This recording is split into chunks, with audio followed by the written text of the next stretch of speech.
Hi guys, Alan back again. Remember several months ago I put up a little video of a nitrate town out in the middle of nowhere, and several of the comments in the video come back and asked to know more about it and wanted to know a little bit about the history, why they're there and what they are. Well, they're nitrate towns. These are the old towns where the saltpeter, it was called in those days, but I mean it's ammonium nitrate or potassium nitrate. There are several different types of salts out there. And the mining industry in those days was for fertilizer, and of course the nitrates were good for explosives. So firecrackers and just general explosives in general. So around about 1840 the nitrate mining took off in Chile, and it was predominantly made up of English, German, French, Bolivian and Chilean mining companies, and it was in an area, and it's still being argued over today, I mean 100 years later, but it's in an area where it was a protectorate from the Spanish crown, and in 1860 or 1866 Chile came north, kicked the Bolivians out and kicked the Peruvians out up until Arica, which is miles north of them. Before the war in 1860, Chile sort of came to a halt 400 kilometres south of here. So they come up and they claimed this land because they said that the Chilean mining companies and the English and the German and the French mining companies were improperly taxed and they were being beaten up by Bolivia, etc., etc. But anyway, that's another story. But in that period from 1840 through to about 1930, there were 170 mining towns in the northern part of Chile in the Atacama Desert. There were some 85,000 people employed in that industry, and of course 85,000 people in those days, they weren't all locals, they came from all over the place. So the north of Chile is populated with Greeks, Croatians, Yugoslavs, Germans, English, Scottish, Irish, French, you name it. I mean, it's a mix. Italians, Russians even. And most of those, the roots of those families go back into the mining days and the nitrate days. So this is a very, very mining intensive part of the world, and it has been doing so for 120 years.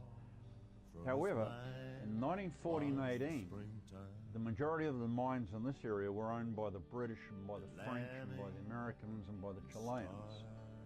And because ammonium nitrate was used to make explosives, they put an embargo on shipping ammonium nitrate to Germany, because after all, there was no sense sending them garden fertilizer that they were turning into bombs and shipping back over the trenches. So what happened was the Germans found a way to mix nitrogen gas with natural gas, and they made ammonium nitrate, so they could make the saltpeter basically artificially. Now of course that didn't take a hold for a while because Germany could only produce what it needed for itself. But by 1930 the manufacture of ammonium nitrate artificially was far cheaper, far more economic. So it died. So it went from 170 mining towns in the early 1900s, around 1910, 1918. 1930, along came the collapse, a little bit like what's happening with the coal industry at the moment, to be seriously honest. And by 1940, gone. I mean, there were still a few that mucked around till 1950, but they were all on the die-out stage. They were going. So this one mine that you're going to have a look at today is Chacabuco. It's about 100 kilometres up the road from here. It's quite a notorious mine, and we'll explain a little bit more about that. But it only lasted 14 years. It was started in 1924. There were about 1,800 employees in the mine. You have to look at it and say, God, how do they get food and water and all the things? But you know, they had hospitals, schools, you'll see the theatre. They had a philharmonic orchestra setting, a big hall for, you know, they would bring shows from London. I mean, and this isn't just one mining town. There was lots like this. You know, they were really big into opera, and you know, they done a lot of things. Now, I'm not saying that everybody got to see those. Maybe if you were in the staffy thing, you got to see those, and if you were just one of the humble workers, you didn't. But I don't think so. I think everyone would have been a part of it. Something that I have heard from a lot of the old people that lived in the mining towns up there is the education was fantastic. It was absolutely the cream of the crop. And a lot of them speak English because the mines were British owned, and they brought teachers from England and wherever else to teach. And the kids will tell you the education system was absolutely top class, world class. But anyway, we're getting a little bit off the track. So we went from 190 mining towns to today in 2016. Maria Elena, which is a Sohumich town. We'll try and get up there one day, get a look at that. It still exists, it still works. It's an adobe town and made out of mud and straw and stuff, as you'll see in this video. But anyway, in 1971, Chacabuco, where we were on Friday, was nominated as a heritage site, national heritage site or national monument. And typical Chilean government, they called it a national monument, but they didn't put any money into it or anything like that, even though they probably tried to keep people out, but really it's not in the culture here to do that, but that's another story. Then along came 1973 and the famous coup when Allende got tossed out of government and shot himself, or got shot, that's still debatable. And Pinochet and the military took over, and that went through to 1981. Now 1973-74, this mining town was turned into a concentration camp or a political prisoners camp. And again, there were 1,500, 1,600 people imprisoned in it. And they wrapped barbed wire around it, and they laid landmines all around it.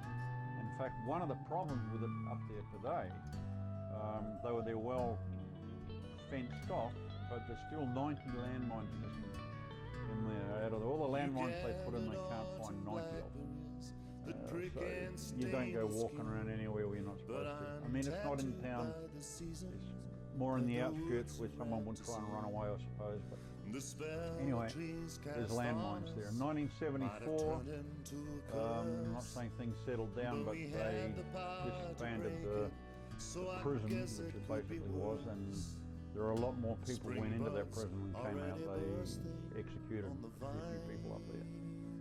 So it's got a very notorious aspect about it as well. In 1991, a guy by the name of Roberto Salitre then came back. He was a political prisoner there in 73, 74, and he's seen it falling to pieces and basically just turning back in the desert. But he came on his own, and he came up there and he lived there, and he lived there until 2006. And he was sort of the honorary caretaker of the place, I suppose you'd call him. And then in 2006, there's another guy who came up who was a good friend of his, or grew up with him, and his name's Pedro Beretta, and Pedro now looks after the place. Now I don't know whether they get paid by the state or they get given money by the state to take care of the place. Some of the big mining companies are giving money and millions of dollars in the end, I suppose, to restore it and keep it in its state, not pristine. It's a ghost town. It can never be rebuilt, and you'll see that. So enjoy it. I mean, later on we'll go up and we'll do some more up there, and we'll show you just how much of this place these guys dug up. The desert's been turned upside down in many places, and it was all done with pick and shovel and a crowbar, or a dray with a mule or a donkey. And later on there's some trucks came in, and you'll see some of the trucks in the video. The old chassis and the wrecks are still living there.